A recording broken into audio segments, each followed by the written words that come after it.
የእፎይ ስህተት ምንድን ነው? በመጀመሪያ የኔ ተወዳጆች ሁላችሁም ይህንን ቪዲዮ ሼር፣ ሪፖስት፣ ኮፒ ሊንክ አድርጉት። እናም ደግሞ አንድ ጥያቄ ለሙስሊም ወገኖቻችን እንጠይቃለን። እሺ የእፎይ ስህተት ምንድን ነው? በአረብኛ ከተጻፉ ጽሁፎቻችሁ ውስጥ እያወጣ በአማርኛ ተናገረ። ቁርአኖቻችሁን፣ ሐዲሶቻችሁን እና ደግሞ ሙፈስሮቻችሁ የፈሰሩትን ነገር እያወጣ ተናገረ። ዘይ እውነቱን ገለጠ ማለት ነው። ስለዚህ እናንተ እርሱን ማሳደድ እስከ መግደል እስከ ማወጅ ድረስ ከምትመጡ ይልቅ የሚናገረው ነገር ምንድን ነው? የተናገረው ነገር ምንድን ነው? አለበለዚያ ደግሞ የተናገረው ነገር ስህተት ነው እንዲህ ተደርጎ አይፈታም ካላችሁ መታችሁ ለውይይት በጣም እልፍ አእላፍ ጊዜ እየጋበዘ ነበር። ስለዚህ መታችሁ መወያየት፣ ከዛ ለሙስሊም ወገኖቻችሁ አሁን በጣም በብዙ የሚቆጠሩ ሙስሊሞች ክርስቲያን የሆኑ ነው። ስለዚህ አሁን እዚህ ያሉት እናንተ ቤቶቻችሁ ውስጥ ባዶ እንዳይሆኑ እውነት ካላችሁ መታችሁ ምንም ማድረግ ነው ከእናንተ የሚጠበቀው? እውነትን ተወያይቶ ማሳየት አለ። ተወያይታችሁ እሱ መሳሳቱን እንደምትሉት ጥላቻ ካለበት ጥላቻ ነው ብላችሁ ማሳየት ትችሉ ነበር። ይህንን ባላደረጋችሁበት ሁኔታ የሙስሊም ሚዲያዎች ላይ ግን ምን አይነት ነገር እያወጃችሁ መታችኋል? ልጁ እንዲታሰር፣ ልጁ እንዲገደል፣ በቃ በብዙ መልኩ ልጁ ላይ የተደረገ ጥላቻን እያደረጋችሁ ነው። ራሱ አንደበት ይህንን እንግዲህ ትንሽ ሰምተን እዛ ላይ ተሰባስበዋል፣ ዙሪያውን ከበውናል። ኦኬ አታክ ሊያደርጉን ነው የመጡት። ስለዚህ የህይወት ጉዳይ ነው። ራሳችንን መታደግ ነበረብንና ራሳችንም እናወጣበትን ነገሮች ወደ ማመቻቸት ገባን ማለት ነው። ልክ ከቤት እንደወጣን ድንጋይ ናዳ ወደዛ ለመግባት ተመለከታችሁት ነው። የድንጋይ ናዳ በማውረድ ኦኬ ቤቱ ድረስ ተደራጅቶ በመሄድ ይህ በራሱ በምን ያስቀጣል? በህግ ያስቀጣል። ማንኛውም ሰው የሚኖርበት ቦታ ላይ ተደራጅቶ እንደዚህ ተሰብስቦ ሄዶ ሰውን ለመግደልም ሆነ ሰውን እንትን ለማለት መብቱ የለውም። መያዝም ካለበት መያዝ የሚችለው ፌዴራል ፖሊስ ነው፣ ወይም የኢትዮጵያ እንግዲህ ወይም የህግ አካላት የተሰየሙ ሰዎች መያዝ ይችላሉ። እንዲህ ለማድረግ ደግሞ እነሱ ደግሞ ምን ያስፈልጋቸዋል? እርሱ ወንጀለኛ ሆኖ ደግሞ መገኘት ደግሞ አለበት። ወንጀለኛ ሆኖ ባልተገኘበት ምንም ስህተት ባልሰራበት፣ እናንተ ግን ገና ለገና እንግዲህ ብዙ ሙስሊሞች ጥያቄ መጠየቅ ጀመሩ። ብዙ ሙስሊሞች እንግዲህ እውነትን ማወቅ ጀመሩ ብላችሁ በአረብኛ የተጻፉ ክታቦቻችሁን በአማርኛ ስላነበባቸው በአማርኛ እናንተ እንዲገባችሁ አድርጎ ስለነገራችሁ እንደዚህ መሆን ግን ትክክል አይደለም። እንደው ለስድቡና እንደው ለማንጓጠጡ ግን ማን የቀረበ ነው ሲባል እነሱ ኡስታዞቻቸው ሼዎቻቸው ሳይቀሩ የሚናገሩት ተመልከቱ። ኦሆላና ኦሆሊባ ሸርሙጦች ናቸው። እግዚአብሔር አግብቷቸዋል፣ ልጆች ወልዶባቸዋል። መልሱን አምጣ። ዝሙት ነው አይደለም? ይሄ አስወጣው። ይሄንን ባለጌ ዝሙት ነው አይደለም? አንተ ባለጌ ደደብ፣ የመጨረሻ ውሻና አንተ እኮ እኔ ልክ ነግሬሃለሁ ቴሌግራም ላይ ተመልከት። እዚህ ጋር እግዚአብሔር ዲስቨርጅ አድርጓት ይችን ህፃን ልጅ ደም በደም አድርጓት። እግዚአብሔር ዲስቨርጅ አድርጓት ይችን ህፃን ልጅ ደም በደም አድርጓት ምን እንደሰራ ይሄንን በወንጀል በእርግጥ ይሄንን የሚወነጅል የሆነ የፍትሐ ብሔር ህግ አለመኖሩ ነው እንጂ ይሄ ወንጀል ነው፣ ያስከስሳል አላችሁ ያችሁ ነው። ያንተ አምላክ ኢየሱስ ለአንድ ሰዓት ያክል ከንፈር ስሟል፣ የትልቅ ሰውን ከንፈር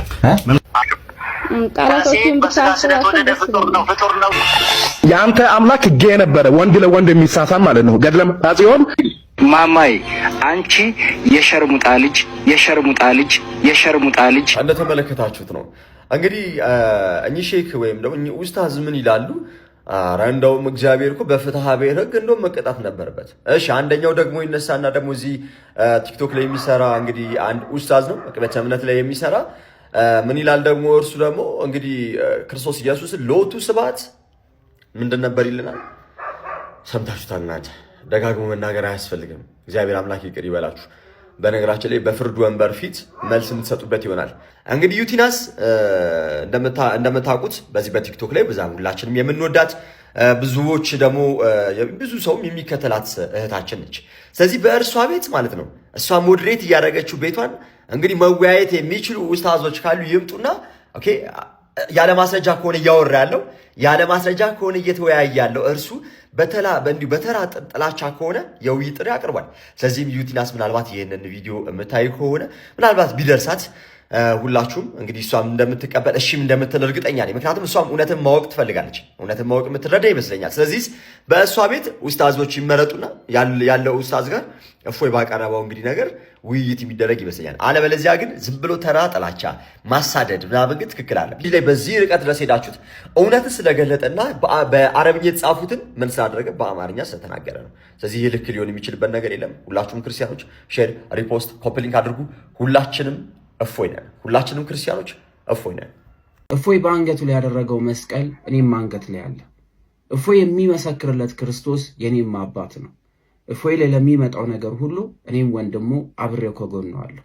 እሱን ለሞት ስታስቡት እኔም ለሞት አብሬው እንደምቆም አስቡበት። ብዙ ሰው የገዛ ቤቱ ነዶበት ተቃጥሎበት ምናልባት ሀገር ትስተካከላለች ብሎ በዝምታ ያልፍ ይሆናል። ምናልባት ደግሞ ካለበት ቀይም ደግሞ በግፍ በቁጣ በእልና በንዴት የተሞሉ ሰዎች ሲያሳድዱት ምናልባት ነገ የተሻለች ቀን ትሆናለች ብሎ ተስፋ ያደርጋል። ነገር ግን ዕለት በዕለት የመጣችው ዝምታ ግን ዋጋ እያስከፈለች ነው። በተለይ ደግሞ ኦርቶዶክሳውያኖችን ዝምታ በእርግጥ ፍራቻ አይደለም። ዝም ማለት በእርግጥ ተፈርቶም አይደለም። ግን ደግሞ ዝምታ በራሷ ባርነትን ትሰጣለች፣ ባሪያ ታደርጋለች። ዛሬ በወንድማችን እፎይ ላይ የሚደረገው ዛቻ ነገ በመላው የኢትዮጵያ ክርስቲያኖች ላይ የሚሆነውን ነገር እያሳየን ያለው። ስለዚህ ዛሬ የተቀጣጠለችውን ይችን እሳት ዝም ብለን ወንድማችንን ለሞት የምንሰጥ ወንድሞች የለንም። እፎይ ላይ የሚሆነው ነገር በጠቅላላ የሁላችንም ይሆናል። እኔም ኦርቶዶክሳዊ ወጣት ነኝ። ሰላም ጤና ይስጥልኝ። እንደምን አላችሁ? እንደምን ሰንብታችኋል? ይህም ቪዲዮ የምሰራበት ሁለት ምክንያት ነው። የመጀመሪያው ወንድማችን እፎይና ፕሌያዶስ ወይም ሌሎቹ በጠቅላላ እና በእስልምና ላይ የምትሰሩ ጠቅላላ ወንድሞቻችን እንዲልላችሁ እወዳለሁ። እናንተን የሚጠብቅ አይተኛም፣ አያንቀላፋ። እግዚአብሔር በመውጣት በመግባታችሁ መልአኩን እየላከ ይጠብቃችሁ። ቅዱስ ጳውሎስ እንዳለ ብንኖርም ብንሞትም ለጌታ ነን ብሏል። መኖራችሁም ለጌታ ነው፣ መሞታችሁም ለጌታ ነው። አሁን እሱ አይደለም ያስጨነቀን። ነገር ግን የሚያስጨንቀን ነገር ያለው እናንተ በምታደርጉት አገልግሎት ሁሉ እኛ በመተኛታችን ታላቅ ይቅርታ እንጠይቃለን። እግዚአብሔር አምላክ ይጠብቃችሁ። እግዚአብሔር አምላክ ዘመናችሁን ያርዝመው። እግዚአብሔር አምላክ ከዚህ የበለጠ ሞገስና ጸጋ ሰጥቷችሁ ሁሉን ወደ ክርስቶስ እንድታመጡ ቅዱስ ፈቃዱ የሱ ይሁን። እግዚአብሔር ይጠብቃችሁ መልአኩን እየላከ። ሁለተኛው መልእክቴ ግን ለቅዱስ ሲኖዶስ፣ ለጠቅላይ ቤተ ክህነት፣ ለአዲስ አበባ ሀገረ ስብከት እና በየሀገረ ስብከቱ ላላችሁ ሊቃነ ጳጳሳት እና የሀገረ ስብከት ስራ አስኪያጆች ጭምር ነው። በዋናነት ግን ለቅዱስ ሲኖዶስ፣ ለጠቅላይ ቤተ ክህነትና ለአዲስ አበባ ሀገረ ስብከት አውሽ ይህን ነገር በዚህ ቪዲዮ ባንናገር፣ ነገር ግን በእነዚህ ወንድሞች ላይ እየደረሰ ያለው ነገር ከአቅም በላይ ስለሆነብን እናንተን አባቶቻችንን በዚህ መልክ ልንማጸናችሁ፣ በዚህ መልክ ልንጠይቃችሁ ተገደናል። እነዚህ ልጆች የሞት አዋጅ ታውጆባቸዋል። የሞት አዋጅ መንቀሳቀስ እንዳይችሉ በአዋጅ ታውጆባቸዋል። እንዲገደሉ ተወስነዋል። ለዚህም መረጃ አላቸው። ለዚህም ብዙ ቪዲዮዎች ወጥተዋል። በአደባባይ ግደሉት፣ የት እንዳለ አግኝተናል፣ ብዙ ቪዲዮዎች ወጥተዋል። ስለዚህ የቤተ ክህነቱ የሕግ ክፍል እንደገና ቅዱስ ሲኖዶሱ እንዲህ አይነቱን ነገር ከነዚህ ወንድሞች ጋር በመቆም ጠርታችሁ በማነጋገር ምን እንደሚፈልጉ በውስጣቸው ያለውን ሐሳብ ሁሉ እንድትሰሟቸው በእግዚአብሔር ስም አደራ እንላለን።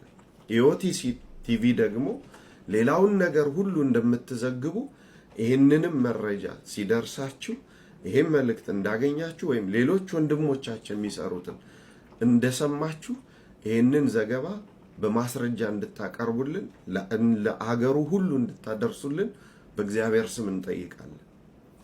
እነዚህ ወንድሞች የድብቅ አይደለም፣ በውስጥ የተሰራ ሴራ አይደለም።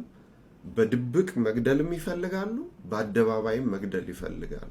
ስለዚህ ተገድለው ፍታት ለመፍታት ከምንቆም እስላሞች ክርስቲያኖችን ገደሉ ብለን ለዜና ከማብቃታችን በፊት ሕግ ባለበት ሀገር ስለምንኖር እባካችሁ የቤተ ክርስቲያን አባቶች፣ ወንድሞች፣ እህቶች ይሄ የሚመለከታችሁ ሁሉ እነዚህ ልጆች በአስቸኳይ ጠርታችሁ እንድታነጋግሯቸው በእግዚአብሔር ስም አደራ እንላለን። በህይወት እያሉ ከነዚህ ወንድሞች ጋር እንድትቆሙ አባቶቻችንን በታላቅ ተማጽኖ እንጠይቃለን። አውሽ ይህንን ቪዲዮ ባንሰራ ደስ ይለናል። ምክንያቱም ቤተ ክርስቲያኒቱ በዚህ በቲክቶክ ላይ ለሚደረግ አገልግሎት ቦታ ሰጥታ እድል ሰጥታ እዚህ ላይ የሚያገለግሉ ወንድሞችን ወደ ሚዲያው አስጠግታ ብዙ መጠቀም ትችላለች። እነዚህን ወንድሞች ግን በህግ ከለላ በጸሎትም ከጎናቸው እንደምትሆኑ በቅርቡ ቃል እንደምትገቡልን ተስፋ እናደርጋለን። የኢትዮ ቲቪ ጋዜጠኞችንም ከናንተ ድምጽ እንደምትሆኗቸው ተስፋ እናደርጋለን። እግዚአብሔር ይስጥልኝ ወንድሞቼ፣ እግዚአብሔር ይጠብቃችሁ። ሁላችሁንም እግዚአብሔር በመውጣት በመግባታችሁ ይጠብቅ። እስላም ወንድሞቻችን ደግሞ ይህንን በማድረግ የምትጠቀሙት ምንም ነገር ስለሌለ በትምህርት እንማማር፣ በሐሳቡ ላይ እንጋጭ፣ በሐሳቡ ላይ እንነጋገር። እናንተም መጻሕፍቶቻችሁን መርምሩ፣ እኛም ለምትጠይቁን መልስ እንሰጣለን። ነገር ግን እየተደረገ ያለው ነገር የሚጨምርላችሁ አይደለም። በተገደልን ቁጥር እንበዛለን ብሏልና መጽሐፉ። ስለዚህ ሁላችንንም ልቦና ሰጥቶን ተከባብረን ተዋደን እንድንኖር አምላከ ቅዱሳን ይጠብቀን። እፎይ እንዳንተ መሆን ባልችልም እኔ ራሴ ዛሬ እፎይ ነኝ ብያለሁ። በስመ አብ ወወልድ ወመንፈስ ቅዱስ አሃዱ አምላክ አሜን። የተወደዳችሁ ክርስቲያኖች በልዑል እግዚአብሔር ፍጹም ሰላም እንደምንሰነበታችሁ፣ እኔ እግዚአብሔር ይመስገን እጅግ በጣም ደህና ነኝ። የተወደዳችሁ ክርስቲያኖች ዛሬ ምኩራብ ሶስተኛው እሁድ የሚታሰብበት ዕለት ነው። ይህ ዕለት ለስም አጠራሩ ክብር ይግባውና ጌታችንና አምላካችን መድኃኒታችን ኢየሱስ ክርስቶስ ምኩራቡን ከወንበዴዎች፣ ከቀማኞች፣ ከዘራፊዎች ያጸዳበት፣ ሸቀጣሸቀጥ ምድራዊ ንግዶችን በሙሉ ከቤተ መቅደሱ አስወግዶ የጣለበት፣ ቤተ መቅደሱን ንጹሕ ያደረገበት ዕለት ነው። እናም ይህንን አስመልክቶ ያኔ ምኩራቡ በሬ፣ ዋኖስ፣ ርግብ የሚታረድበት የሚሰዋበት የብሉይ ኪዳን ኃላፊው መስዋዕት የተሰዋበት የሚያልፈው መስዋዕት የሚያልፈው ቤተ መቅደስ ነበረ። አሁን ግን አማናዊው መስዋዕት እግዚእነ ኢየሱስ ክርስቶስ የተሰዋበት እየተሰዋበት ያለ አማናዊው ቤተ መቅደስ ዘላለማዊው ቤተ መቅደስ ወደ ላይኛው ወደ ሰማያዊው ቤተ መቅደስ መሻገሪያችን ክርስትናችን እኛነታችን ወደ ላይ ይዘነው የምንሻገረው ሰብዕናችን ይጸዳ ይነጻ ዘንድ እግዚአብሔር ይፈልጋል። ሰብዕናችን እኛነታችን እናጸዳ ዘንድ ንጹሐን ሆነን በፊቱ እንቆም ዘንድ ይፈልጋልና ራሳችንን በማጽዳት በፊቱ እንቁም። ከዚህ ባሻገር ግን ለሁሉም ኢትዮጵያውያን ለመላው ኢትዮጵያውያን አንድ ነገር ማለት እፈልጋለሁ። የእፎይ ጉዳይ ወይም የልጆቻችን ጉዳይ አጠቃላይ የወንድሞቻችን የእህቶቻችን ጉዳይ የኛ ጉዳይ ነው። ልጆቻችንን ስትነኩ ማንኛውም አባት ልጁ ሲነካበት ሺህ ጊዜ ልጁ በደለኛ ጥፋተኛ ቢሆን ራሱ ይገርፈዋል እንጂ ሰው ሲመታበት አይወድም። ሰው በክፉ ዓይን ሲያይበት አይወድም። እኛም ቢሆን እንደዛው ነን። ልጆቻችን ጋር ጥፋት ካለ ስህተት ካለ መምከር፣ ማረም፣ መገሰጽ እንችላለን። ከዚያ ውጭ ፈርዘር አልፎ መጥቶ ግን ካልገደልናችሁ የሚል አይነት የሞኝ እሳቤ ካለ ለሁለቱም ተቋማት አይጠቅምም። ለእስልምናውም ለክርስትናውም ጦም ላይ ነን። ስለዚህ በጦም ወቅት ደግሞ አላህም እግዚአብሔርም ሰው ረዱልኝ፣ ሰው ግደሉልኝ የሚሉ አይሉም። በእኛ በኩል አይሉ፣ በዛም የሚል አይመስለኝም። ስለዚህ ወገኖቻችን በመመካከር ራሳችንን እናርም። እጃችሁን ከልጆቻችን ላይ አንሱ።